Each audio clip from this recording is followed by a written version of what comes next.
parte e a última, que tem a ver, nós estamos a estudar o Evangelho de Mateus e a última mensagem foi no capítulo 4 de Mateus, que foi a tentação de Jesus. E vimos lá, Mateus 4, como o diabo, Satanás, enfrentou Jesus e tentou o Senhor Jesus. E vimos ali, e vemos no capítulo 4, e aprendemos como é que Jesus venceu Satanás. Foi com a palavra de Deus. Ou seja, em todas as tentações que o diabo lançou sobre Cristo, o Senhor respondeu com a palavra de Deus. Está escrito. E o Senhor Jesus citou os versículos certos em relação àquilo que Satanás estava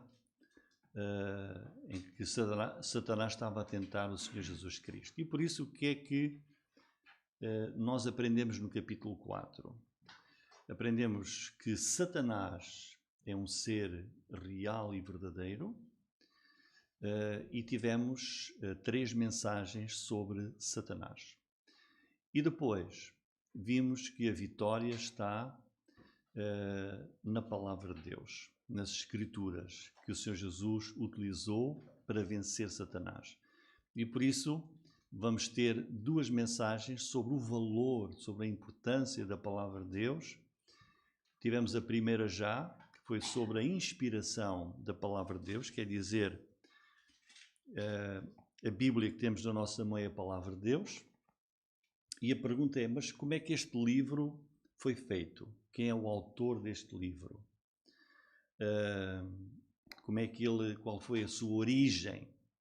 Será que podemos confiar neste livro? E por isso tivemos já uma primeira mensagem sobre a inspiração da palavra de Deus. E aprendemos que este livro é o livro de Deus e que aquilo que temos aqui é o resultado da inspiração de Deus, em que Deus escolheu cerca de 40 homens e os usou e os inspirou. O Espírito Santo de Deus dirigiu esses homens para escreverem estes 66 livros que é a Bíblia.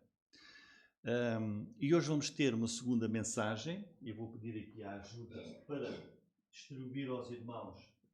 Aqui estas folhinhas têm as 2 mensagens, a inspiração e hoje é a preservação da palavra de Deus. Então vou pedir, Daniel, se pode distribuir. Penso que deve chegar para todos. Então vamos hoje estudar a preservação da palavra de Deus. Chega para todos, chega para todos. Acho que ainda vai sobrar. Chega para todos.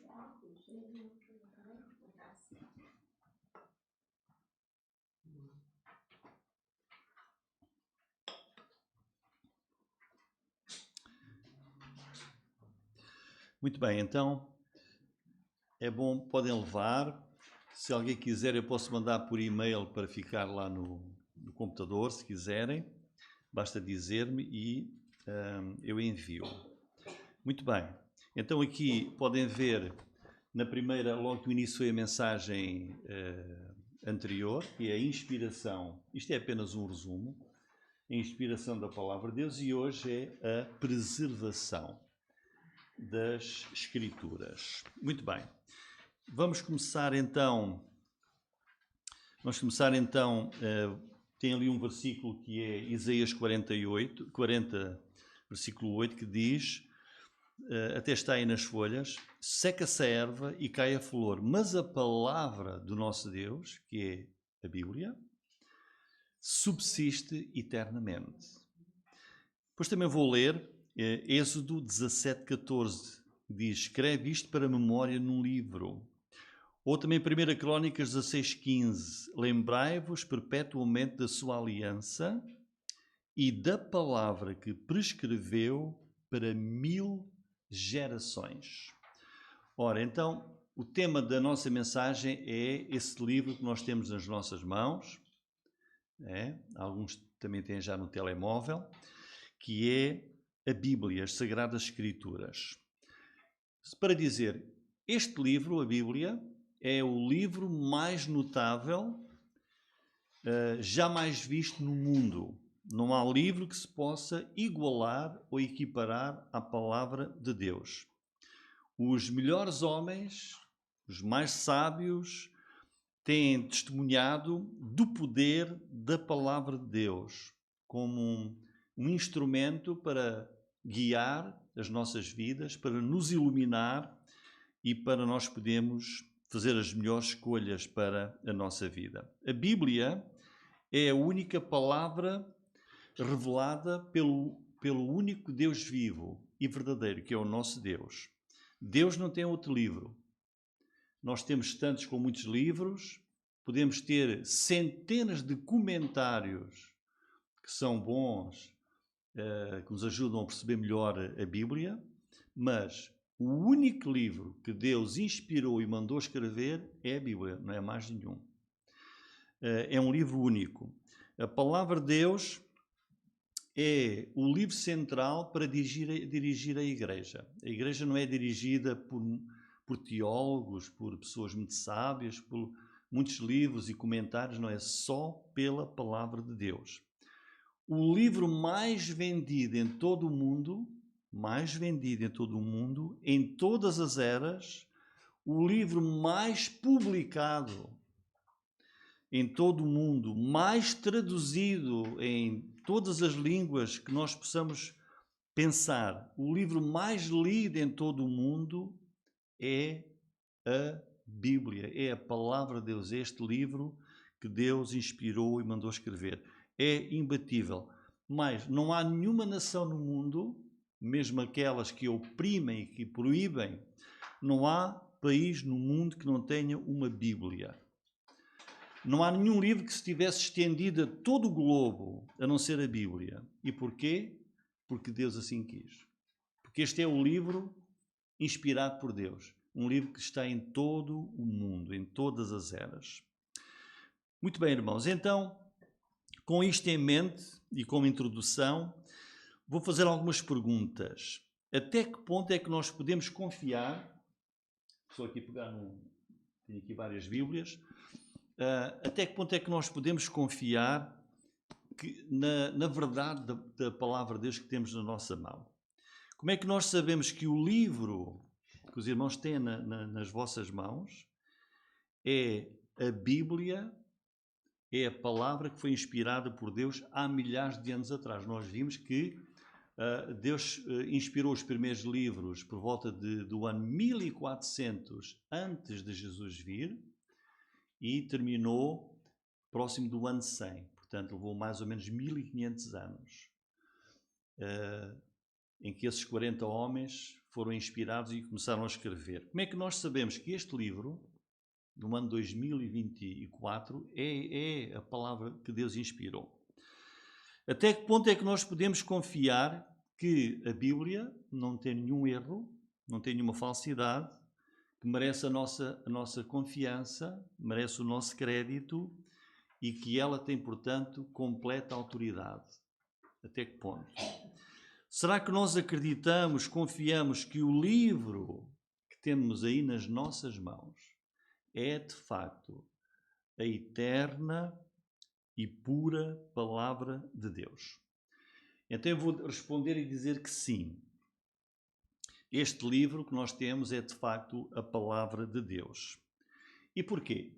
Por dois motivos principais. O primeiro deles é que a palavra que nós temos nas nossas mãos foi inspirada pelo próprio Deus. Verbalmente, o Espírito Santo conduziu os homens que Deus escolheu para escreverem. Mas depois, mais importante que isso, ou igualmente importante, é que Deus inspirou, eles escreveram, mas Deus teve que guardar essa palavra, não é? Deus teve que a preservar, é o que nós vamos ver hoje, para que ela, ao passar dos anos, não começasse a ter erros, e começasse a ter omissões, e começasse a ter coisas que se lhe possam acrescentar. Entendem? Deus inspirou, mas ele também teve que ter, não é, o cuidado de a preservar, porque senão, em milhares de anos, o que é que pode acontecer? Podem surgir erros na palavra de Deus. Então, o que é que significa preservar? Quer dizer, precisamente, manter, cuidar, guardar. É Deus ter exercido um cuidado vigilante e protetor sobre a sua palavra para que ela pudesse ficar preservada para sempre. E por isso nós vamos ver hoje a doutrina da preservação plena e verbal da palavra de Deus, que é uma doutrina fundamental e de uma grande relevância para a fé cristã, especialmente para os tempos em que nós vivemos. Temos estado a estudar no livro de Pedro, ainda hoje tivemos por nosso irmão Agostinho, os falsos mestres. Lembremos-nos, quando Satanás tentou Jesus, ele não usou a palavra de Deus, mas usou-a mudando algumas coisas, não é? Quando o diabo, Deus deu uma instrução a Adão e Eva, quando o diabo foi tentar Eva, distorceu. Então Deus disse que não podem comer de nenhuma árvore. Estão a ver?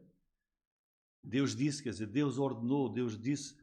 E disse, não, ele disse que nós podemos comer de todas menos de uma. Mas ele distorce a palavra de Deus. E, portanto, Deus preservou a sua palavra para que ela pudesse ultrapassar os séculos e nós pudéssemos confiar que o que temos na nossa mão continua a ser a pura palavra de Deus. Então, o que fez Deus com a sua palavra?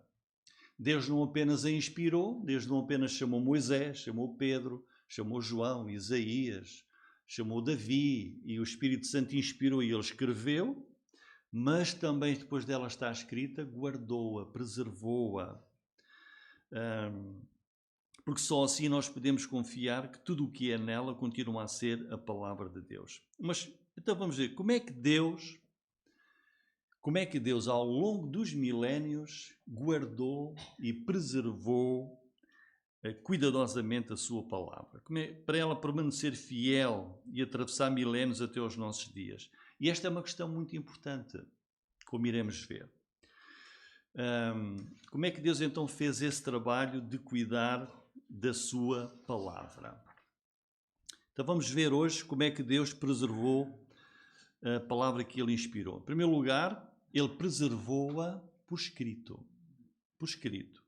Isto é muito importante em relação à Bíblia, porque Deus não apenas inspirou os homens, mas disse, escrevam. Portanto, a palavra que Deus inspirou, a palavra que Deus falou, né, porque os profetas diziam, assim diz o Senhor, assim falou o Senhor. Mas quando se fala, eu comecei a falar há alguns minutos atrás, os irmãos, se calhar, já não conseguem dizer exatamente todas as minhas palavras, não é? Não é verdade? E se eu fosse, como eu disse na semana passada, fosse chegar ao fim do culto e pedir, agora cada um vai escrever aquilo que o pastor disse. Ia ser, cada um ia dizer, não iam dizer todos a mesma coisa. Um ia dizer mais, outro ia dizer menos, outro ia até, acho que ele que disse isto. E então Deus inspirou e disse, agora escreve essa palavra que eu estou a dizer. Não ficou apenas na memória desses homens, porque iria esquecer. Então, no Antigo Testamento, nós temos uma instrução logo em Êxodo, capítulo 17, versículo 4, diz assim, o Senhor disse a Moisés, escreve isto para memória num livro. É dos primeiros livros da Bíblia, Êxodo. Escreve isto para memória num livro. Ou, por exemplo, Paulo aos Gálatas, já no Novo Testamento, isso é no Antigo, no Novo Testamento, Gálatas 6:11, diz, ele escreveu assim, vede com que grandes letras vos escrevi, pelo meu punho. Ele está a dizer, eu escrevi, a palavra que Deus inspirou, eu escrevi, ela ficou escrita. Então, uma maneira que Deus teve para preservar foi que a palavra fosse escrita. Depois, foi escrita onde? Se fosse hoje, se calhar Deus iria dizer para escrever nos computadores, não é? Mas lá no tempo de Moisés e no tempo dos profetas, no tempo de Paulo, escrever onde? Onde é que foram registadas as antigas escrituras? Então, os materiais mais antigos eram aqueles que eram usados na época, foram os primeiros, os papiros. Os papiros, havia uma planta, e ainda existe, que é um junco, que crescia muito nas margens do rio Nilo, do rio Jordão e de outros rios, que depois de tratado forma quase como se fosse uma folha, um tipo de papel. Não é bem um papel como nós conhecemos, mas muito parecido. Outro tipo de material eram os pergaminhos. Já ouviram falar em pergaminhos? Então o pergaminho o que é? Era feito de peles de animais. Peles de animais. Então, quando nós hoje achamos que um livro é caro, agora pensem quanto é que custava escrever o livro do profeta Jeremias, que é o mais longo da Bíblia. Hoje, quantos animais teriam que ser mortos para se aproveitar a pele e para serem tratadas, depois tinham que secar, para depois escrever. Também custava, não era de graça, não é? Portanto, os pergaminhos eram as peles dos animais, já era um material mais durável do que o papiro, já se conservava melhor o texto que era escrito. Portanto, irmãos, Deus inspirou e depois houve um suporte físico à palavra de Deus. Ela passou para os papiros, passou para os pergaminhos, as peles dos animais, depois faziam-se aqueles rolos. Muito bem, bom, mas nós sabemos, às vezes lá em casa os irmãos andam à procura de coisas que não encontram. E eu acho que estava aqui, mas andamos lá e não encontramos. Agora, o lugar onde é que Deus disse para que a palavra dele fosse guardada, para ela não ser perdida, para ela não se estragar. Então, no Antigo Testamento, nos tempos do Antigo Testamento, a palavra de Deus escrita, Deus deu essa responsabilidade ao seu povo de Israel. O seu povo escolhido. Quer dizer, uma vez que foi escrito o livro, esses manuscritos originais inspirados, são os originais, que Deus inspirou, também são conhecidos como os autógrafos, foram cuidadosamente preservados, por exemplo, por Moisés, segundo as instruções que Deus deu. Então, o rolo de Moisés são os 5 primeiros livros da Bíblia, os 5 primeiros livros, de Gênesis até Deuteronômio, Pentateuco. Esses primeiros livros foram confiados aos levitas, à tribo de Levi, e foram colocados ao lado da Arca da Aliança, no Santo dos Santos. Lemos isso em Deuteronômio 31, 24 e 26. Diz assim: E aconteceu que, acabando Moisés de escrever num livro, olha bem claro, num livro, todas as palavras desta lei, deu ordem aos levitas, que levavam a Arca da Aliança do Senhor, dizendo: Tomai este livro da lei, ponde-o ao lado da Arca da Aliança do Senhor vosso Deus, para que ele esteja por testemunha contra ti. Quer dizer, para que o livro pudesse ser preservado. Mais tarde, Josué, Samuel, que também escreveram livros, e todos os outros restantes escritores do Antigo Testamento, que escreveram a palavra de Deus, que Deus ia inspirando, fizeram exatamente o mesmo que Moisés. Eu vou ler Josué 24, 26. Diz assim: E Josué escreveu estas palavras no livro da lei de Deus. E assim temos o livro de Josué. Ou temos, por exemplo, 1 Samuel 10, 25. E declarou Samuel ao povo o direito do reino, e escreveu num livro e pô-lo perante o Senhor.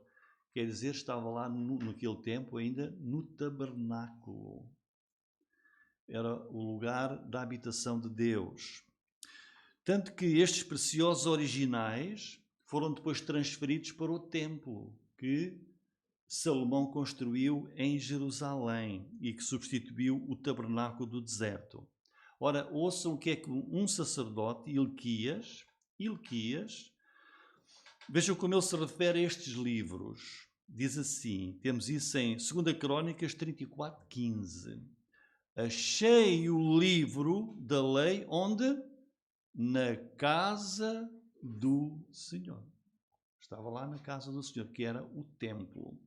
Portanto, Deus inspirou, Deus ordenou escreve para ficar ali, para não se perder aquilo que Deus inspirou, e disse escreve nos papiros, nos pergaminhos, e guarda naquele lugar, que é um lugar um lugar cuidadoso para guardar a palavra de Deus. Quando chegamos ao Novo Testamento, onde é que a palavra de Deus depois passou a ser guardada? Nas igrejas, nas congregações. Então, à semelhança do Antigo Testamento, em que Israel, o povo de Deus, preservou as Escrituras no tabernáculo, no templo, no Novo Testamento, nos tempos depois de Cristo, Deus deu a responsabilidade da preservação da sua palavra, do Novo Testamento, às igrejas fiéis que iam sendo estabelecidas. As igrejas locais que eram fiéis, que eram independentes do Estado, do poder político, do poder religioso. Então Deus preservou a sua palavra desde o tempo dos apóstolos, através das igrejas locais. A palavra de Deus não foi preservada em museus, nem em seminários ou nada do género. Era nas igrejas. E a história da igreja mostra que em cada lugar onde a Escritura era ensinada e a palavra era preservada por essas igrejas fiéis. Vou dar um exemplo. Bereia, uma igreja do Novo Testamento, diz assim: diz que os crentes de Bereia, da igreja em Bereia, de bom grado receberam a palavra e, examinando cada dia nas Escrituras, se estas coisas eram assim. Como é que eles podiam examinar todos os dias nas Escrituras? Onde é que tinham que ter as Escrituras? No lugar onde a igreja se reunia. Diz que eles todos os dias examinavam as Escrituras. Quer dizer que a igreja tinha as Escrituras. E eram fiéis. Isso está em Atos 17:11. E através dos séculos, Deus preservou a sua palavra, então, nas igrejas fiéis. Diz 1 Timóteo 3,15: a igreja do Deus vivo, que é a coluna e firmeza da verdade. Portanto, a igreja, congregação local, onde a palavra de Deus é pregada e o lugar onde a palavra de Deus foi preservada ao longo dos séculos. Deus assim quis. Portanto, isto prova que podemos confiar que a palavra de Deus foi guardada e preservada ao longo dos séculos. Deus é absolutamente verdadeiro, poderoso, e Deus, sem qualquer dúvida, providenciou para que a sua palavra não fosse perdida, não fosse deturpada, mas permanecesse em todas as eras.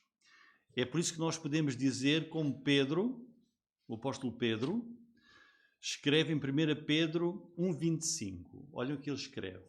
Mas a palavra do Senhor permanece como? Para sempre. Não diz, olha, a palavra do Senhor permaneceu só enquanto viveram os apóstolos. Não, para sempre. A palavra de Deus. Fiel. Sem erro. E esta é a palavra que entre vós foi evangelizada. É essa palavra de Deus, que Deus preservou para ela permanecer para sempre, é a palavra que a Igreja de Cristo vai escutando ao longo dos séculos. Vamos agora ver outro aspecto da importância da preservação da palavra de Deus. Deus preservou a sua palavra também através de cópias.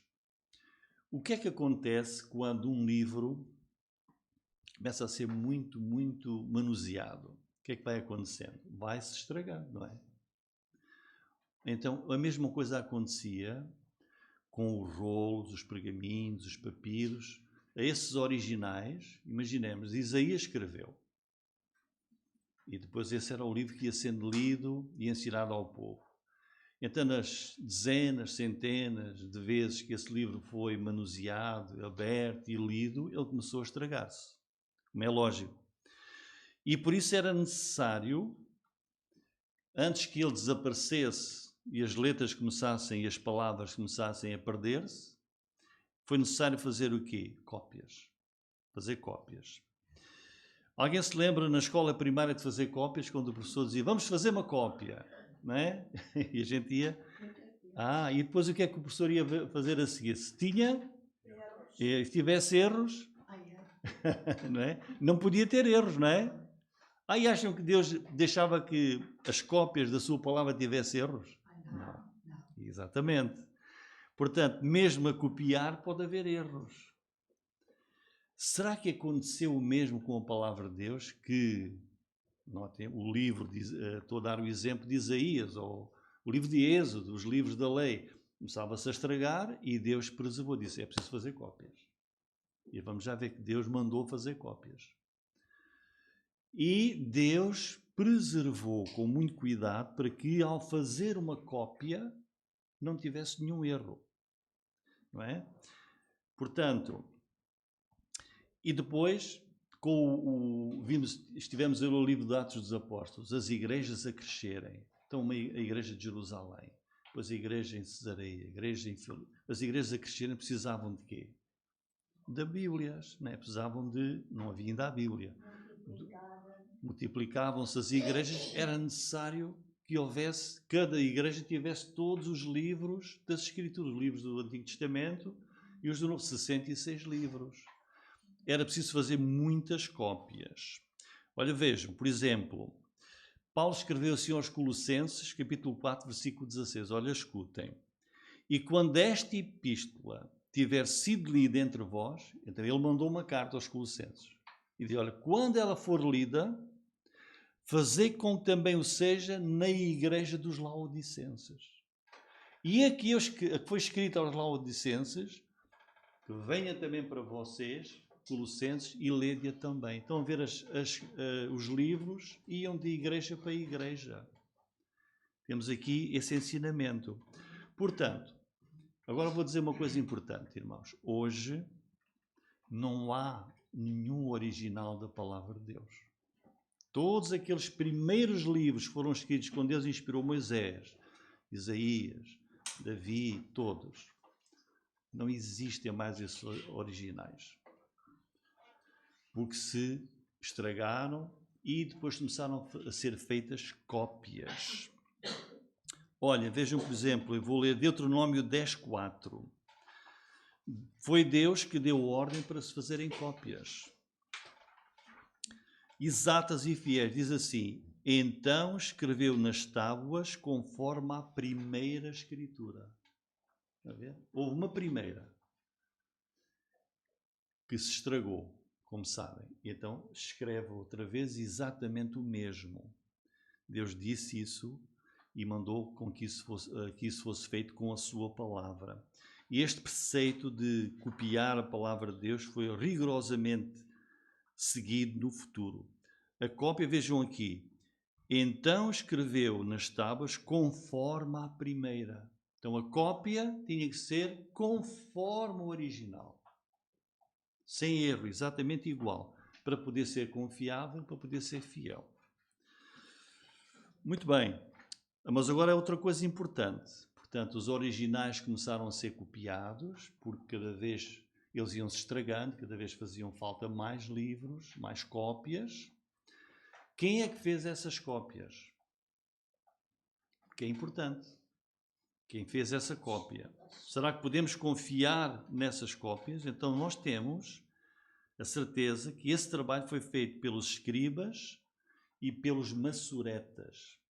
É uma palavra assim um bocado esquisita, né? Já vamos ver o que é. Então esse trabalho de copiar as escrituras começou a ser feito pelos escribas de Israel. Os escribas, que é do hebraico soferim. E pelos massuretas, que eram estes massuretas? Eram homens judeus, muito zelosos, com uma profunda reverência para com a palavra de Deus, homens de grande confiança, que fizeram cópias sem erro e fiéis ao longo das gerações. Eu vou ler Romanos 3, 1 e 2 para nós vermos a importância. Diz assim, qual é logo a vantagem do judeu? Será que o judeu tem vantagem? Muita, em toda a maneira, porque, primeiramente, as palavras de Deus lhe foram confiadas. Vejam a importância de Israel e dos judeus. Sim, diz aqui muita. Diz muita em toda a maneira. Porque primeiramente as palavras de Deus lhe foram confiadas. Deus escolheu primeiro os judeus e depois os escribas judeus, judaicos, e os massoretas, que eram homens zelosos com esse encargo de copiar, porque Deus estava a preservar a sua palavra para ser copiado, tudo sem qualquer erro. Agora vamos ver algumas regras. Regras para copiar a palavra de Deus. Havia regras muito rígidas para copiar a palavra de Deus. Não se esqueçamos, Deus esteve sempre a zelar pela sua palavra, porque se fizesse a primeira cópia com um erro, quando se tivesse que fazer a cópia dessa cópia, que já tinha um erro ou dois, e o outro passava a ter 3 ou 4, quando passavam centenas de anos já ninguém sabia nada. Mas Deus preservou a sua palavra, temos que confiar nisso. Quais eram as regras que eram muito exigentes, que se não fossem cumpridas, aquela cópia era destruída e fazia-se uma nova. Olha, algumas regras. Nenhuma palavra, quando estava a copiar, nenhuma palavra ou letra podia ser escrita de memória. Ele não podia estar... Nós sabemos versículos de cor, não sabemos? Então podemos escrever. Mas o copista, o escriba, tinha obrigatoriamente de ter a cópia à frente dele, ele tinha que copiar. Não podia ter de memória, tinha que copiar exatamente o que estava no texto. Estão a ver? Ele tinha de ter uma cópia autêntica à sua frente. Se ele fizesse um erro, estas eram as regras. Um erro numa folha, inutilizava essa folha. 3 erros numa porção, condenava todo o manuscrito. Imaginemos, o livro de João, quando estava a copiar, se fossem detectados numa secção um erro, aquela secção era destruída, fazia tudo de novo. Mas depois, ao ser verificado, todo o livro de João tem aqui 3 erros, tudo era destruído, tinha que fazer o livro outra vez de princípio. Cada palavra, cada letra eram contadas. Vão ver? Eram contadas. Contavam o original. Quantas letras tem? Tem 1000 no original, na cópia. Ao fazer a nova, iam contar. 1000. Muito bem. Se não tivesse, então tinha que ser repetido. Portanto, cada palavra, cada letra eram contadas e não podia faltar nenhuma. Se nem podia, falta aqui uma letra, vamos pôr aqui por cima. Não podia pôr por cima. Tinha que fazer tudo corretamente. Se não fosse assim, se notassem ali um acrescento, ou um borrão, ou um apagar, não tinha que ser uma cópia perfeita, sem qualquer erro. Portanto, agora vou fazer uma pergunta aos irmãos. Será que isto foi testado? Será que podemos confiar que isto foi feito mesmo assim? Vou dar a maior prova de todas. Jesus Cristo. O Senhor Jesus Cristo viveu há 2000 anos. Quando ele viveu, só havia os livros do Antigo Testamento. Quantos são? 39. E já não havia originais, porque já tinham passado cerca de 1400 anos que a palavra de Deus tinha sido começada a ser escrita. Já não havia originais, havia cópias no tempo de Jesus. Ora, Jesus é Deus e Jesus é fiel, Jesus é a verdade.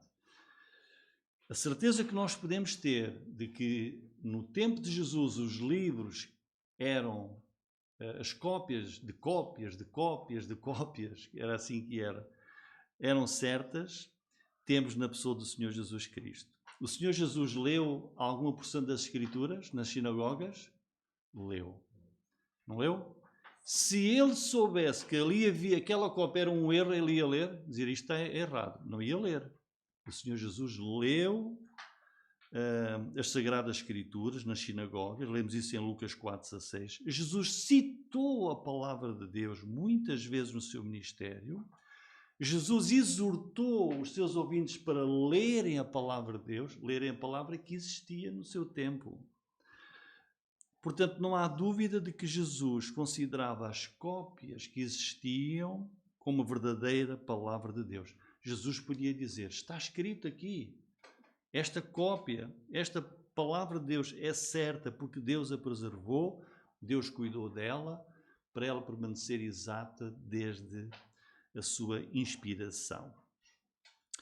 Vejam, Deus também deu muitas instruções e advertências sobre a sua palavra. Vou ler duas delas, em que Deus mostra o valor que tem a sua palavra. Deuteronômio 4:2 diz assim, não acrescentareis à palavra que vos mando, nem diminuireis dela. Estamos a falar logo dos primeiros livros de Deuteronômio. Deus disse, não acrescenta, não diminui. Não tira nenhuma palavra, não acrescenta nenhuma palavra. Profeta Jeremias, capítulo 26, versículo 2. Todas as palavras que te mandei, que lhes dissesses, não omitas nenhuma palavra. Portanto, Deus a cuidar da inspiração e da preservação da sua palavra. Podemos confiar. Outro meio usado por Deus para preservar a sua palavra é aquilo que é conhecido como o cânon. Cânon é do grego, é parecido, é canon, significa regra. O que é o cânon? O cânon é, podemos dizer, a seleção, a lista autêntica e exata dos livros que Deus inspirou. Não tínhamos dúvidas que houve muitos livros muito semelhantes e parecidos à palavra de Deus que circulavam naquele tempo. Mas Deus providenciou para que a sua igreja selecionasse os livros que eram verdadeiramente inspirados e que Deus queria que fizessem parte da sua palavra. 39 livros do Antigo Testamento, 27 do Novo Testamento. E esse trabalho ficou concluído já na nossa era, no tempo logo a seguir à vinda do Senhor Jesus Cristo, depois de todos os livros do Novo Testamento terem sido escritos. Por isso, irmãos, a Bíblia que nós temos é, na verdade, a coleção das exatas palavras dos 66 livros inspirados por Deus, e não temos dúvidas de que o Senhor não apenas os inspirou, mas também zelou para que eles fossem preservados. E agora, o último e não menos importante assunto da nossa mensagem. Em que línguas foram escritos esses livros, esses 66 livros do Antigo e Novo Testamento?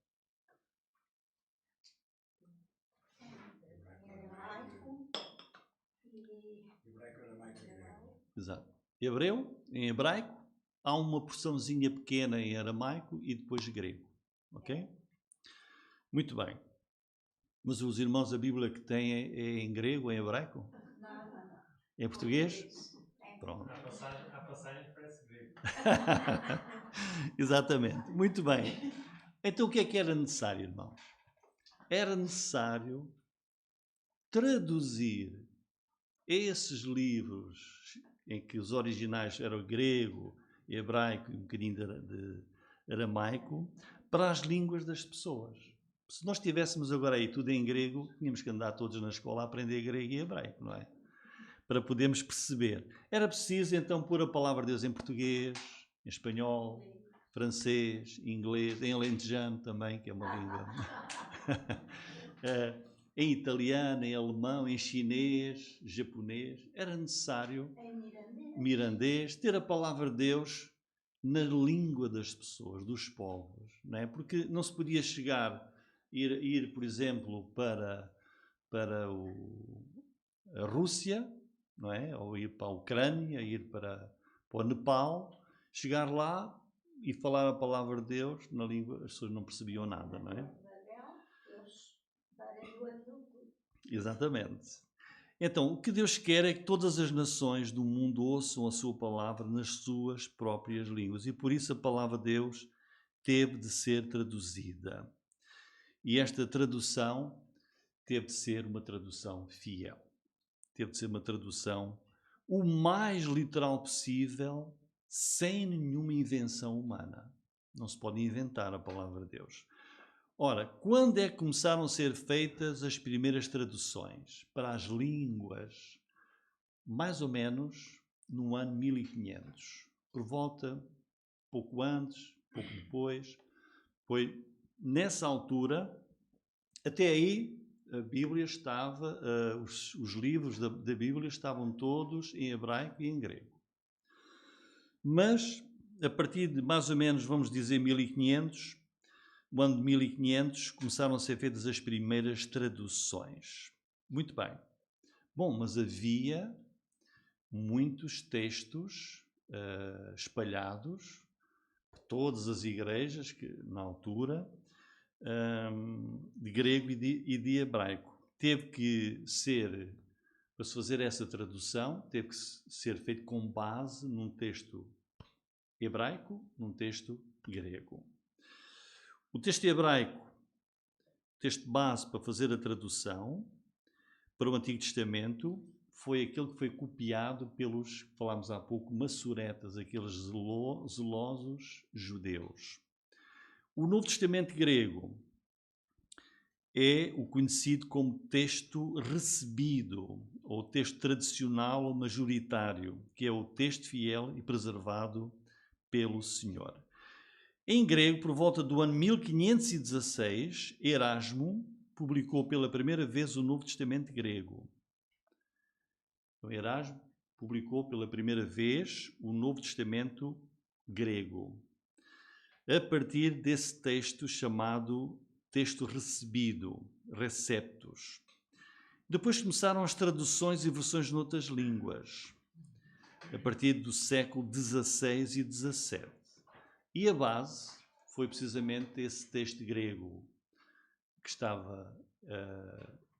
que Erasmo usou, e o texto dos massoretas. E é baseado nesse texto grego, que vinha desde sempre, que a partir de 1525 começam a aparecer as versões inglesa, espanhola, alemã, em francês, em italiano, e também o Almeida, o nosso Almeida português, que foi quem fez a tradução. Ele era ainda muito jovem, João Ferreira de Almeida. Em 1681, ele traduziu e foi publicado o Novo Testamento em português, 1681. Então estamos a ver, para português, o Novo Testamento foi traduzido em primeiro lugar no ano de 1681, por João Ferreira de Almeida. Depois, já mais tarde, é que foi traduzido também o Antigo Testamento do hebraico. E por isso, em 1748 e 1753, é que foi publicada a Bíblia toda, que se tornou a Almeida Corrigida Fiel. Se os irmãos tiverem, eu posso mandar por e-mail para os irmãos.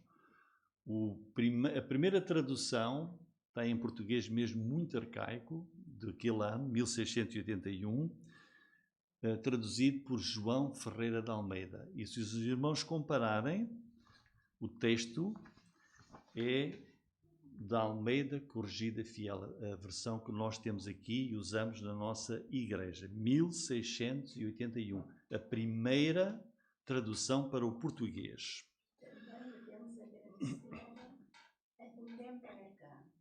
Isso é mais à frente. Mais à frente. Muito bem. Então, agora, mas será que apareceram problemas com a tradução da palavra de Deus? Porque nós hoje entramos numa livraria e temos, eu trouxe para aqui, chegamos lá a uma livraria evangélica e temos Nova Versão Internacional. Temos Almeida Corrigida Fiel. Temos Almeida Corrigida. Temos Almeida Revista e Atualizada. Temos a Bíblia da Mulher. Temos a Bíblia Jovem, a Bíblia Shed, a Bíblia Viva, nova versão disto, atualizada, a linguagem de hoje, etc, etc, etc. E nós chegamos ali vemos todas essas Bíblias e encontramos... Agora temos aqui a versão mais recente, a melhor, dos melhores textos originais, que saiu este ano, com o melhor isto, melhor aquilo, e as pessoas confiam que está ali a Bíblia sem qualquer problema. Mas agora queria chamar a atenção para os irmãos para o seguinte. Nós pegamos numa Bíblia e vamos com confiança a uma livraria, é uma Bíblia, não deve haver problema. Então tiramos uma Bíblia, ou a mais bonita, ou Bíblia da mulher, Bíblia disto, Bíblia daquilo, e levamos e compramos. Mas, irmãos, até meados do século XX, é o século passado, não é? Século XX. Quase todos nós nascemos no século XX. Até meio do século passado, 1950, e só a partir dessa altura é que começaram a surgir estas novas versões da Palavra de Deus. Com essa promessa, indicação, de acordo com os melhores textos originais, com os manuscritos mais antigos, com a mais recente isto, mais recente aquilo. E então, para dizer, quando os irmãos lerem de acordo com os melhores manuscritos originais, não pode ser verdade, porque não há originais há centenas de anos, não há nenhum original. Então, como é que nós chegamos a esta situação de nós termos Bíblias com textos diferentes? Esse é que é o problema, que iremos ver daqui a pouco. Como é que nós chegamos a uma situação que a própria Palavra de Deus, a gente lê na Almeida Corrigida Fiel uma coisa, vão ler na primeira edição, 1681, que João Ferreira de Almeida traduziu do grego para o português, e comparando com as versões que surgiram no século XX, portanto, mais de 300 anos depois, e é diferente. O que é feita a Palavra de Deus, não é?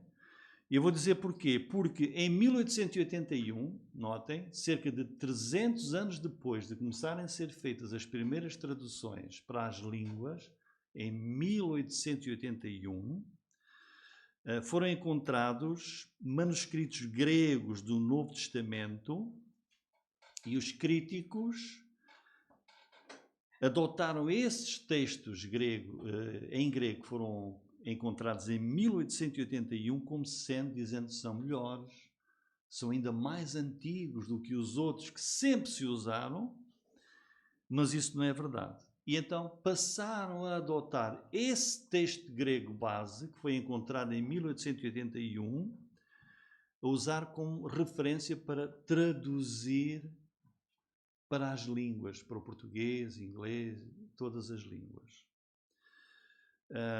Então aí nas folhas que eu distribuí para os irmãos, está aí na página 5, no último quadradinho, é 1844, desculpem. Tem aí corrupção dos textos gregos recentes. No ano de 1844, os irmãos podem ver isto na internet, podem consultar. Um editor alemão chamado, que era alguém que era interessado nas escrituras, chamado Konstantin Tischendorf, encontrou manuscritos gregos que estavam sem grande cuidado no convento de Santa Catarina, na região do Monte Sinai. Podem também, se quiserem, põem convento de Santa Catarina no Sinai, está lá a fotografia que existe e podem olhar. Esse é o chamado, este grego é o chamado Códice Sinaiticus, porque foi encontrado próximo do Monte Sinai. Este alemão também teve acesso a um outro manuscrito grego depositado na grande biblioteca do Vaticano, em Roma, e por isso é o chamado Códice Vaticanus. Nós podem também na internet, põem Códice Vaticanus, Códice Sinaiticus e tem lá a história. Mas brilhantes estudiosos fiéis a Deus e à sua palavra analisaram estes dois manuscritos, que são de 1881, e não têm dúvidas da sua infidelidade aos verdadeiros originais. Reconhecem aos códices sinaiticos e vaticanos erros grosseiros e centenas de graves omissões. E depois aí a seguir, na última página, diz, infelizmente, então, estes dois grandes estudiosos, que são Westcott e Hort, podem também colocar, se quiserem saber, na internet tem a história destes dois, são professores anglicanos, ingleses, adotam aqueles dois manuscritos gregos sináiticos e vaticanos que foram descobertos recentemente, no fim do ano 1800, e tornaram-nos a base de todas as traduções modernas da Bíblia, designadamente a Nova Versão Internacional, Almeida Revista e Atualizada, Bíblia de Jerusalém, Bíblia Viva e todas as outras, etc. Mas reparem, mas durante os 1880 anos anteriores, o Novo Testamento não esteve baseado nestes dois textos recentes gregos, que é o Sináiticos e Vaticanos. Portanto, irmãos, o que é que aconteceu? Aconteceu precisamente que as versões mais recentes da Palavra de Deus não têm como base os textos gregos usados desde sempre, que serviram de base às primeiras traduções para as línguas da Palavra de Deus. Durante 1800 anos, o Novo Testamento não esteve baseado nesses textos recentes, nos sináiticos e vaticanos. Esse é o chamado, conhecido como o texto crítico, que difere do texto base inicial, desde sempre, em mais de 5.000 lugares. Portanto, vamos ver aqui um exemplo, há muitos, mas vamos ver alguns exemplos das traduções mais novas, que os irmãos podem ver na versão Almeida, revista e atualizada, na nova versão internacional. Por exemplo, a nova versão internacional, no Antigo Testamento, não tem uma única vez a palavra inferno.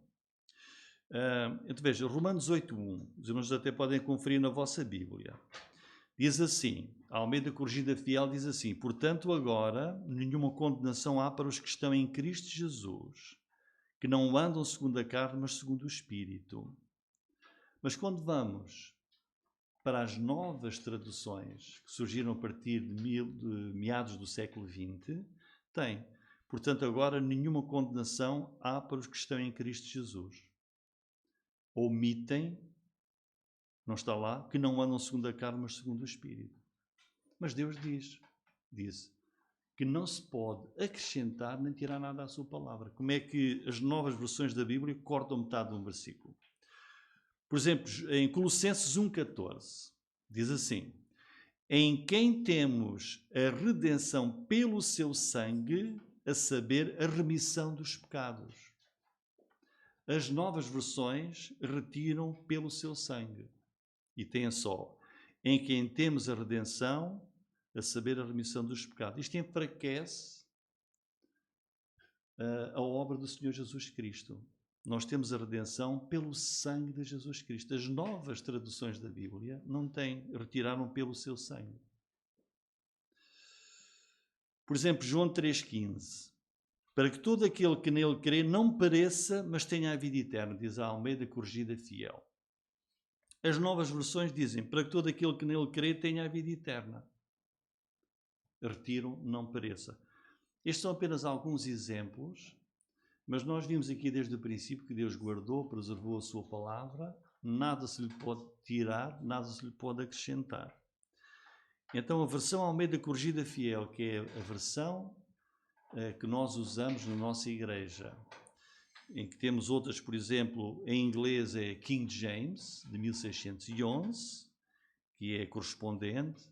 Em Espanha é a tradução da Reina Valera, e em francês também existe, em italiano.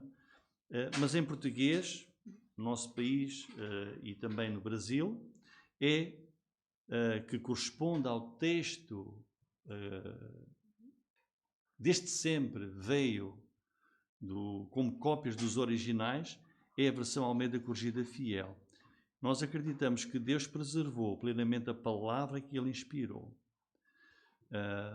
E por isso confiamos que a Escritura que temos na nossa mão é a palavra de Deus.